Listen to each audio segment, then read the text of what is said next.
أعوذ بالله من الشيطان الرجيم. بسم الله الرحمن الرحيم. قالت يا ويلتى أألد وأنا عجوز وهذا بعلي شيخا إن هذا لشيء عجيب. قالوا أتعجبين من أمر الله رحمة الله وبركاته عليكم أهل البيت إنه حميد مجيد.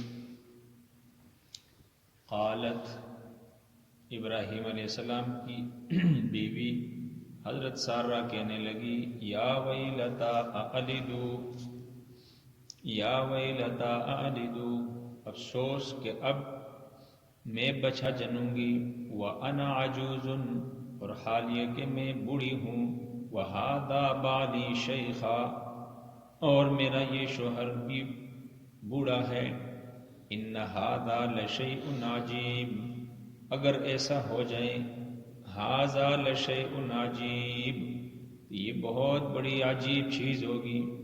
قالوا، تو فرشتے نے لگے، أَتَعْجَبِينَ مِنْ أَمْرِ اللَّهِ، کیا تو تعجب کرتی ہے اللہ کے حکم سے، رحمت اللہ وبرکاتہ، اللہ کی رحمت اور اس کی برکتیں ہوں، علیکم، تم پر، اہل البیت، اے گھر والو، انہ حمید مجید، بے شک وہ حمد و ثنا کرنے والا، مجید اور بزرگی والا ہے۔ قالت یا ویلتا اَأَلِدُ، اس سے پہلے آپ نے سنا تھا کہ مہمانوں کی شکل و صورت میں فرشتے بن کے ابراہیم علیہ السلام کے پاس آئے تھے۔ ابراہیم علیہ السلام نے ان کو پہچانا نہیں، صرف اس حد تک کہ یہ کیا ہے، مہمان ہے۔ یہ بات آپ سمجھے کہ فرشتوں کو اللہ تعالیٰ نے یہ اختیار دیا ہے کہ وہ کسی بھی شخص کا صورت اختیار کر کے آ سکتے ہیں، جس طرح جبریل امین علیہ السلام ہمارے پیغمبر صلی اللہ علیہ وسلم کے پاس اکثر اور بیشتر، حضرت دحیہ کلبی رضی اللہ تعالیٰ عنہ ایک صحابی ہے، اس کے شکل و صورت میں آتے تھے۔ یہ بڑا حسین اور خوبصورت صحابی ہے، اس کی شکل و صورت میں زیادہ آیا کرتے تھے، لوگ اس کو انسان سمجھتے تھے، یا بعض لوگ اس کو دحیہ کلبی صحابی سمجھتے تھے، حالانکہ وہ کون ہوتا، فرشتہ جبریل امین ہوتا۔ تو یہاں بھی کچھ بندوں کی صورت اختیار کر کے بڑی عمر میں ابراہیم علیہ السلام کے پاس آئے۔ تو ابراہیم علیہ السلام نے جو ہے ان کی مہمان نوازی کے لیے جو کچھ تھا وہ پیش کر دیا، انہوں نے ہاتھ نہیں بڑھایا۔ ابراہیم علیہ السلام خائف ہو گئے، انہوں نے راز کھول دیا، لیکن ابراہیم علیہ السلام، ان فرشتوں نے کہا کہ بھئی ہم آئے ہیں حضرت لوط علیہ السلام کی قوم کی طرف، لیکن آتے ہوئے آپ کو ایک خوشخبری سنانی تھی کہ بھئی چلو ہم جاتے ہیں، لیکن ابراہیم علیہ السلام کو بھی خوشخبری سنا کے چلے جائیں۔ تو اس کو خوشخبری سنائی کس کی؟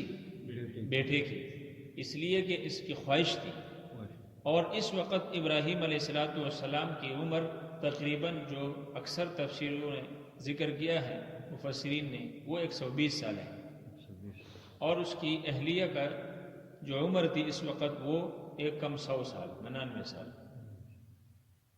تو یہ پس پردہ کھڑی تھی، اور اس نے جب یہ سنا کہ یار یہ انسان نہیں ہے، فرشتے ہیں، تو فرشتوں کے اندر چونکہ انسانی خواہشات نہیں ہیں، تو وہ آگے سے کہنے لگی کہ یہ انسان نہیں، یہ فرشتے ہیں۔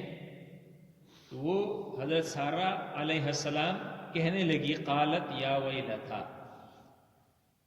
اَأَلِدُ، یعنی خرابی ہو، افسوس ہو، جس طرح ہماری عورتیں کچھ خاص الفاظ کہہ دیتے ہیں کہ اب میں بچہ جنوں گی، اب میرے لیے اولاد ہوگا، بیٹا ہوگا، وَأَنَا عَجُوزٌ، اور حالت میری یہ ہے کہ میں بوڑھی ہوں، وَهَذَا بَعْلِي شَيْخًا، اور میرا جو شوہر ہے حضرت ابراہیم علیہ السلام یہ بھی بیچارہ شیخ فانی ہے، بوڑھا ہے، 120 سال کی عمر ہے۔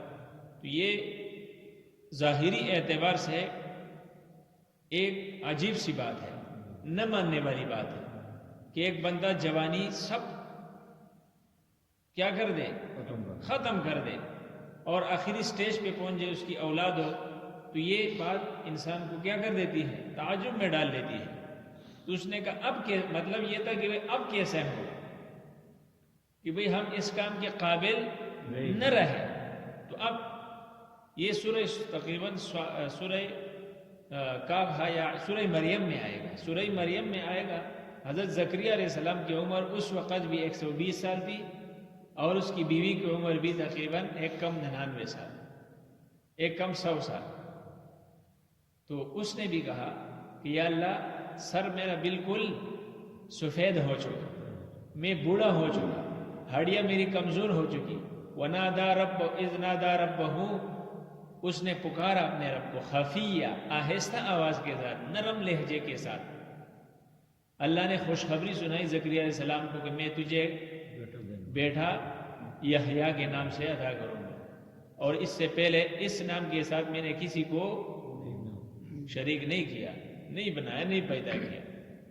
تو وہاں زکریا علیہ السلام نے بھی کہا ہے اللہ کیسے اولاد ہوگا میرے لیے، میں بھی بوڑھا، بیوی بھی بوڑھی۔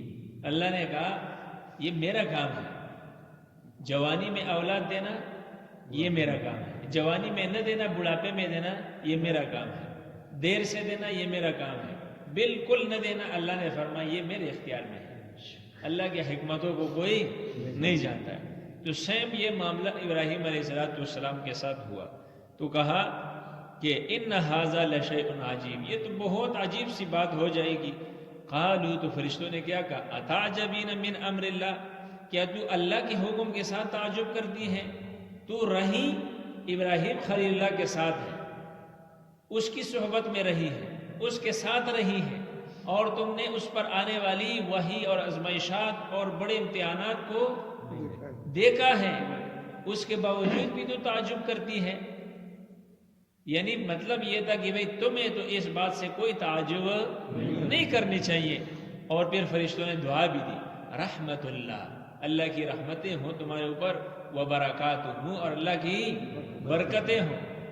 تو آپ بتائیں کوئی اللہ والا کسی کو دعا دے، بڑی بات ہے نا، پھر پیغمبر دے، وہ معصوم ہے نا، وہ بھی مستجاب الدعوات ہے، پھر فرشتے دے جو نورانی مخلوقات ہے، تو قبول ہے نا۔ ان نے دعا دی اس کو، حضرت ابراہیم علیہ السلام کی اہلیہ حضرت سارہ کو، علیکم اہل البیت انہو حمید مجید۔ اللہ تو تعریف کردہ ذات ہے، وہ کیا ہے؟